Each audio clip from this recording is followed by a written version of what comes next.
ಪ್ರಿಯ ಕೇಳುಗರೆ, ಬನ್ನಿ ಇನ್ನೊಂದು ಕಥೆಯನ್ನು ಕೇಳೋಣ. ಕಥೆ ಸ್ಥಳಾಂತರ.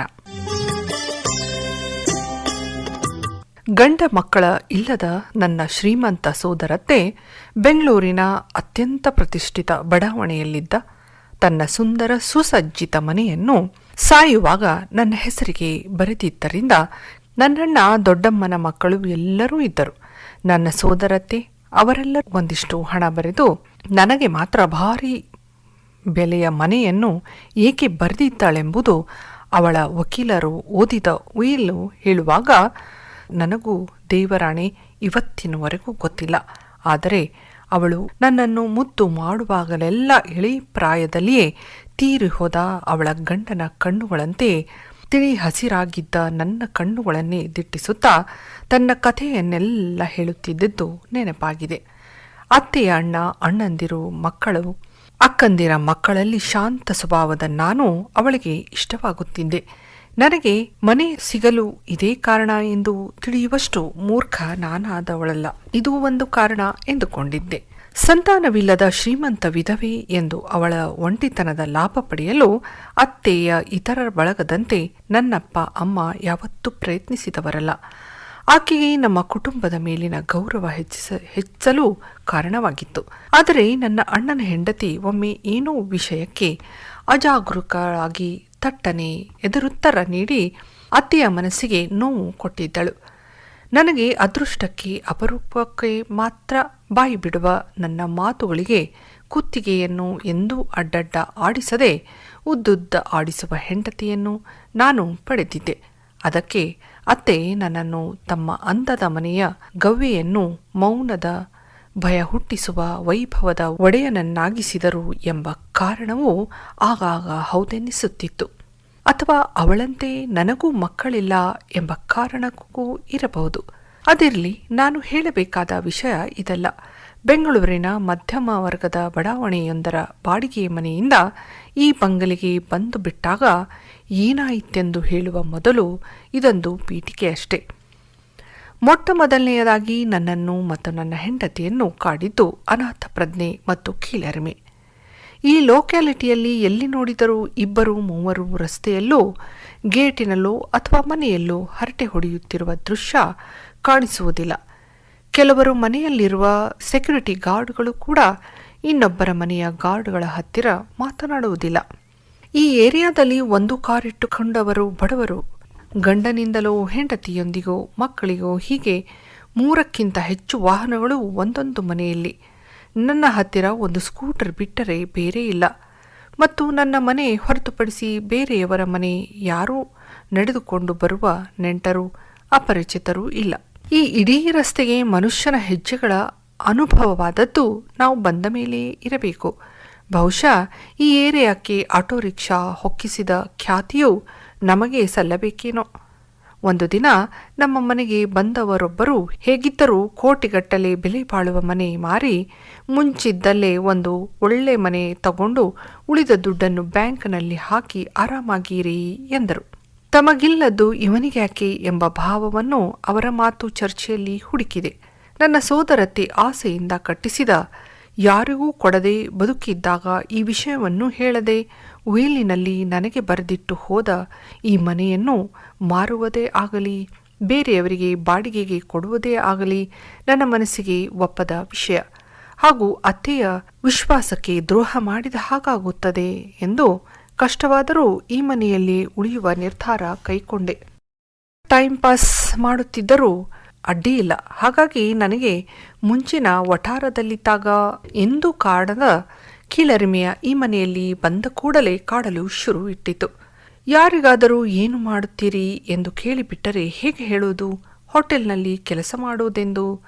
ಫಾರಿನ್ ರಿಟರ್ನ್ ಸಾಫ್ಟ್ವೇರ್ ಇಂಜಿನಿಯರ್ಗಳು, ದೊಡ್ಡ ದೊಡ್ಡ ಚಿತ್ರ ತಾರೆಗಳು, ಶ್ರೀಮಂತ ಮಾರ್ವಾಡಿಗಳು, ಭಾರೀ ಫೀಸ್ ಪಡೆಯುವ ಲಾಯರ್ಗಳು, ತಮ್ಮ ಹೆಸರಿಗಿಂತ 4-5 ಪಟ್ಟು ಉದ್ದುದ್ದ ಡಿಗ್ರಿಗಳನ್ನು ಹೊಂದಿರುವ ಸೂಪರ್ ಸ್ಪೆಷಾಲಿಟಿ ಆಸ್ಪತ್ರೆಗಳು, ಹೈಟೆಕ್ ಡಾಕ್ಟರ್ಗಳು, ಅಷ್ಟು ಬೆರಳಿಗೆ ಚಿನ್ನದ ಉಂಗರು ಹಾಕಿಕೊಂಡು ಹುಟ್ಟಿದ ದಿನ ಮರುದಿನ ದಿನಕ್ಕೆಲ್ಲ ಹೋರ್ಡಿಂಗ್ ಹಾಕಿಸಿಕೊಳ್ಳುವ ರಾಜಕಾರಣಿಗಳು, ಇಂಥವರ ಮಧ್ಯೆ ಹೋಟೆಲಿನ ಒಬ್ಬ ಮ್ಯಾನೇಜರ್ ಇರುವುದೆಂದರೆ ಮುಜುಗುರವಾಗುತ್ತಿತ್ತು. ಒಬ್ಬ ಅಯೋಗ್ಯನ ಕಟ್ಟಕಡೆಯ ಆಶ್ರಯ ಸ್ಥಾನ ರಾಜಕೀಯ ಎಂದು ಬಲ್ಲವರು ಹೇಳಿದ್ದಾರೆಯೇ ಹೊರತು ಹೋಟೆಲ್ ಎಂದೆಲ್ಲ. ಆದರೂ ಅವರಿಗಿರುವ ಬೆಲೆ ನಮಗಲ್ಲ. ಮಾರನೆಯ ದಿನ ನನ್ನ ಬೆಳಗಿನ ಕನ್ನಡ ಪತ್ರಿಕೆ ಓದುವ ಹವ್ಯಾಸಕ್ಕೆ ಕತ್ತರಿ ಬಿದ್ದಿದ್ದು. ಬಹಳ ಮಂದಿ ಇರುವ ಕೆಟ್ಟ ಅಭ್ಯಾಸಕ್ಕಿಂತ ನನಗೂ ಏಳುತ್ತೇಳುತ್ತಲೇ ಚಹಾ ಕುಡಿಯುತ್ತಾ ಪೇಪರ್ ಓದುವ ಚಟ. ಈ ಮನೆಗೆ ಬಂದ ಮೊದಲನೇ ದಿನ ಬೆಳಿಗ್ಗೆ ಪೇಪರ್ ಹೆಕ್ಕಿಕೊಳ್ಳಲು ಹೋದರೆ 2 ದಪ್ಪ ದಪ್ಪ ಇಂಗ್ಲಿಷ್ ಪೇಪರ್ಗಳು ಬಿದ್ದಿದ್ದವು. ನನಗೆ ಇಂಗ್ಲಿಷ್ ಬರುವುದಿಲ್ಲವೆಂದಲ್ಲ, ರೂಢಿಯಿಂದಲೇ ವಿದೇಶಿ ದೇಶಿ ಗ್ರಾಹಕರೊಂದಿಗೆ ಮಾತನಾಡುತ್ತೇನೆ. ಹೋಟೆಲಿನ ಇಂಗ್ಲಿಷ್ ಪತ್ರಿಕೆಗಳು ಮ್ಯಾಗಝಿನ್ಗಳ ಮೇಲೆ ಕಣ್ಣುಗಳನ್ನಾಡಿಸುತ್ತೇನೆ. ಆದರೆ ಬೆಳಗಿನ ಒಂದು ಓದು ಮಾತ್ರ ಕನ್ನಡ ಪತ್ರಿಕೆಯೇ ಆಗಬೇಕು. ಕನ್ನಡ ಪತ್ರಿಕೆ ಎಂದರೆ ನನಗೆ ಹಳೆಯ ವಟಾರದ ಹತ್ತಿರ ಮಾತನಾಡಿದಂತೆ, ರಾಜ್ಕುಮಾರ್ ಸಿನಿಮಾ ನೋಡಿದಂತೆ. ಇಂಗ್ಲಿಷ್ ಪತ್ರಿಕೆ ಎಂದರೆ ಈ ಉಸಿರು ಕಟ್ಟಿಸುವ ಬಡಾವಣೆ ಲೇಔಟಿನ ಜನರೊಂದಿಗೆ ವ್ಯವಹರಿಸಿದಂತೆ, ಭಾಷೆ ಬಾರದ ಚೀನಿ ನಾಟಕ ನೋಡಿದಂತೆ. ನನ್ನ ಹೆಂಡತಿಗೆ ಕನ್ನಡ ಬಿಟ್ಟರೆ ಬೇರೆ ಭಾಷೆ ಬರುವುದಿಲ್ಲ. ಹಾಗಾಗಿ 3ನೇ ದಿನ ಬೆಳಿಗ್ಗೆ ಕಾದು ಕೂತು ಪೇಪರ್ ಹುಡುಗನ ಹತ್ತಿರ ಇಂಗ್ಲಿಷ್ ಪತ್ರಿಕೆಗಳು ಬೇಡವೆಂದು ಕನ್ನಡ ಪತ್ರಿಕೆಯೊಂದನ್ನು ಹಾಕುವಂತೆ ಹೇಳಿದೆ. ಆ ಹುಡುಗ ನನ್ನನ್ನು ಹೇಗೆ ನೋಡಿದನೆಂದರೆ, ಆ ಸಂದರ್ಭದಲ್ಲೇನಾದರೂ ಕರ್ನಾಟಕ ರಕ್ಷಣಾ ವೇದಿಕೆಯ ಕಾರ್ಯಕರ್ತರೇನಾದರೂ ಇದ್ದಿದ್ದರೆ ಆ ಹುಡುಗನಿಗೊಂದು ಪೆಟ್ಟು ಬೀಳುತ್ತಿದ್ದಿದ್ದು ಖಂಡಿತ. ಇಲ್ಯಾರೂ ತರ್ಸಲ್ಲ ಸಾರ್ ಎಂದು ರಾಗವೆಳೆದ. ನಾನು ಹೇಳಿದೆನಲ್ಲಪ್ಪ, ನಾಳೆಯಿಂದ ಹಾಕು ಎಂದು ಮಾತು ಮುಂದುವರಿಸಿದೆ. ಆ ಹುಡುಗ ಕಾಟಾಚಾರಕ್ಕೆ ಪತ್ರಿಕೆ ಎಸೆಯುತ್ತಿದ್ದ. ಎಷ್ಟೋ ಸರಿ ಮರೆತು ಇಂಗ್ಲಿಷ್ ಪತ್ರಿಕೆಯನ್ನೇ ಹಾಕುತ್ತಿದ್ದ. ಮಳೆಗಾಲದಲ್ಲಿ ಇಂಗ್ಲಿಷ್ ಪತ್ರಿಕೆಗಳನ್ನು ಇಡುವಷ್ಟು ಜಾಗೃತಿಯಿಂದ ಕನ್ನಡ ಪತ್ರಿಕೆಯನ್ನು ಇಡುತ್ತಿರಲಿಲ್ಲ. ಎಷ್ಟೋ ಬಾರಿ ಪತ್ರಿಕೆಯನ್ನು ಓದದೆ ಕಸದ ಬುಟ್ಟಿಗೆ ಹಾಕಬೇಕಿತ್ತು. ಹಾಗಾಗಿ ಒಂದು ದಿನ, ಮಾರಾಯ ನಾನೇ ಅಂಗಡಿಯಿಂದ ತಂದುಕೊಳ್ಳುತ್ತೇನೆ ಎಂದು ಪೇಪರ್ ಹುಡುಗನಿಗೆ ಹೇಳಿ ಪತ್ರಿಕೆ ನಿಲ್ಲಿಸಿದೆ. ಸಂಜೆಯ ಕೆಲಸದಿಂದ ಬರುವಾಗ ಕನ್ನಡ ಪತ್ರಿಕೆ ಹಿಡಿದುಕೊಂಡು ಬರುತ್ತಿದ್ದೆ. ಸಂಜೆ ಕೂರಲೆಂದೇ ಪ್ರಶಸ್ತವಾದ ಜಾಗ ಮನೆಯಲ್ಲಿ ಇತ್ತಾದರೂ ಆ ಓದು ಮಜಾ ಕೊಡುತ್ತಿರಲಿಲ್ಲ. ಹಸಿವೆಯಾದಾಗ ಸಿಗದೆ, ಹೊಟ್ಟೆ ತುಂಬಿದಾಗ ಸಿಕ್ಕ ಆಹಾರದಂತೆ ಅದು ತನ್ನ ಮಹತ್ವವನ್ನು ಕಳೆದುಕೊಳ್ಳುತ್ತಿತ್ತು. ಈ ಮನೆಗೆ ಬಂದ ಮೇಲೆ ಕಾಡಿದ ಇನ್ನೊಂದು ಕಿರಿಕಿರಿ ಎಂದರೆ ನಮ್ಮ ಮನೆಯಲ್ಲಿ ನಾಯಿ ಇಲ್ಲದಿರುವುದು. ನನ್ನ ಸೋದರತ್ತಿಯ ಮನೆಯಲ್ಲಿದ್ದ 2 ಕುಳ್ಳನೆಯ ತಳಿಯ ನಾಯಿಗಳನ್ನು ಅವಳು ಸತ್ತ ಮೇಲೆ ಯಾರೋ ಕದ್ದುಕೊಂಡು ಹೋಗಿದ್ದರು. ಮುಂಚೆ ನಾವಿದ್ದ ಬಾಡಿಗೆ ಮನೆಯಲ್ಲಿ ಬೇಡವೆಂದರೂ ಬರುವ ಕಂತ್ರಿ ನಾಯಿಗಳಿಗೆ ನಮ್ಮ ಮಿಕ್ಕ ಆಹಾರವನ್ನೆಲ್ಲ ಖಾಲಿಯಾಗಿ ಹೋಗುತ್ತಿದ್ದುದರಿಂದ, ಮತ್ತು ನಾವೆಲ್ಲ ಭಾರಿ ಬೆಲೆ ಬಾಳುವ ಸಾಮಾನು ಇಟ್ಟುಕೊಂಡವರಲ್ಲ. ಆದ್ದರಿಂದ ನಾನು ನನ್ನ ಹೆಂಡತಿ ಇಬ್ಬರು ಮಕ್ಕಳಿರದ ಕೊರತೆಯನ್ನು ಪ್ರಾಣಿಯಲ್ಲಿ ಕಾಣುವ ದಯಾಪರ ಮನಸ್ಸಿನವರು. ಅಲ್ಲದೆ ಕಾಣದ ನಾಯಿ ಸಾಕುವ ಪ್ರಶ್ನೆ ಉದ್ಭವಿಸಲಿಲ್ಲ. ಆದರೆ ಈ ಮನೆಗೆ ಬಂದ ಮೇಲೆ ಯಾವ ಮನೆಯಲ್ಲಿ ನೋಡಿದರೂ ನಾಯಿಗಳು. ಕಂತ್ರಿ ನಾಯಿಗಳು, ಶಾಂತಂ ಪಾಪಂ, ಅವುಗಳ ಹೆಸರೇ ಇಲ್ಲ. ಹೆಸರೇ ಗೊತ್ತಿಲ್ಲದ ವಿಧ ವಿಧ ತಳಿಯ ನಾಯಿಗಳು, ಹುಲಿಯಂತೆ ಕಾಣುವ ನಾಯಿಗಳು, ಕೋಮಲ ಮೈಗಿಂತ ಮೃದುವಾದ ತುಪ್ಪಳದ ನಾಯಿಗಳು. ಈ ನಾಯಿಗಳೊಂದಿಗೆ ಇಂಗ್ಲಿಷಿನಲ್ಲಿಯೇ ಮಾತನಾಡುತ್ತಾ ವಾಕಿಂಗ್ ಹೋಗುವ ಗಂಡಸರು, ಹೆಂಗಸರು. ನಮ್ಮ ಈ ಲೇಔಟ್ನಲ್ಲಿ ಮನುಷ್ಯಕ್ಕಿಂತ ನಾಯಿಗಳೇ ಕಿಮ್ಮತ್ತು ಜಾಸ್ತಿ. ನಾವು ಚಿಕ್ಕವರಿದ್ದಾಗ ನಮ್ಮ ಊರಿನಲ್ಲಿ ಸಾಧಾರಣ ಎಲ್ಲರ ಮನೆಯಲ್ಲೂ ನಾಯಿ ಸಾಕುತ್ತಿದ್ದರು. ನಾವು ಶಾಲೆಗೆ ಹೋಗುವಾಗ ನಾಯಿ ಕಂಡರೆ ಇದು ಭಟ್ಟರ ನಾಯಿ, ಗಾಂವ್ಕರ್ ಮಾಸ್ತರ್ರ ನಾಯಿ, ಇದು ಡಾಕ್ಟರ್ ನಾಯಿ, ಇದು ಸೀತಕ್ಕನದು. ಇಲ್ಲಿ ಶಾಲೆಗೆ ಹೋಗುವ ಮಕ್ಕಳಷ್ಟೇ ಅಲ್ಲ, ದೊಡ್ಡವರು ಮನೆಯ ನಾಯಿಯಿಂದ ಮನೆಯನ್ನು ಗುರುತು ಹಿಡಿಯುತ್ತಿದ್ದರು. See that is Brownie house ಎಂದು ನಮ್ಮ ನಾಯಿಗೆ ತೋರಿಸುತ್ತಾರೆ. ನಾನು ನನ್ನ ಹೆಂಡತಿಯು ಇಲ್ಲಿ ಬರುವ ಮುಂಚೆ ಬಹಳ ಯೋಚನೆಯನ್ನೇ ಮಾಡಲಿಲ್ಲ. ಸ್ವಂತ ಮನೆ ಇಲ್ಲದ ನಾವು ಹಾಗೆ ಮಾಡಿದ್ದರಲ್ಲಿ ಆಶ್ಚರ್ಯವೂ ಇಲ್ಲ. ಆದರೆ ಪಾಪ ನನ್ನ ಹೆಂಡತಿಗೆ ನೆರೆಹೊರೆಯೇ ಇಲ್ಲದಾಯಿತು. ಇಲ್ಲಿ ಬಂದ ಹೊಸತರಲ್ಲಿ ಪಕ್ಕದ ಮನೆಯ ಹೆಂಗಸೊಬ್ಬರು ಅತ್ತೆಯ ಬಳಕೆಯ ಮೇಲೆ ನನ್ನ ಹೆಂಡತಿಯನ್ನು ಕಿಟ್ಟಿ ಪಾರ್ಟಿಗೆ ಕರೆಯಲು ಬಂದರು. ನನ್ನ ಹೆಂಡತಿ ಬೇಡವೆಂದರೂ ನಾನೇ ಪರಿಚಯ ಮಾಡಿಕೊ ಎಂದು ಕಳಿಸಿದೆ. ಸರಿ, ಇದ್ದುದರಲ್ಲೇ ಒಳ್ಳೆ ಸೀರೆಯನ್ನುಟ್ಟು ಹೋಗಿ 1 ಗಂಟೆಯೊಳಗೆ ವಾಪಸ್ ಬಂದಳು. ಇನ್ನು ಮುಂದೆ ನನ್ನ ಕಳಿಸಬೇಡಿ ಎಲ್ಲೂ ಎಂದು ಮೊದಲ ಬಾರಿ ಜೋರು ಧ್ವನಿಯಲ್ಲಿ ಮಾತನಾಡಿದಳು.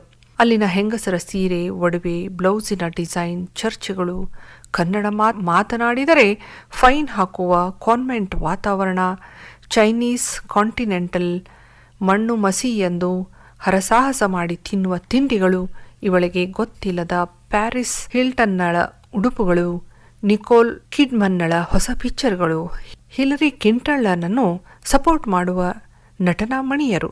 ಇವಳಿಗೆ ತಲೆಕೆಟ್ಟು ಬೇಡದ ಜಾಗದಲ್ಲಿ ಬೇಡದವಳಾಗಿದ್ದೇನೆಂದು ಅನ್ನಿಸತೊಡಗಿತು.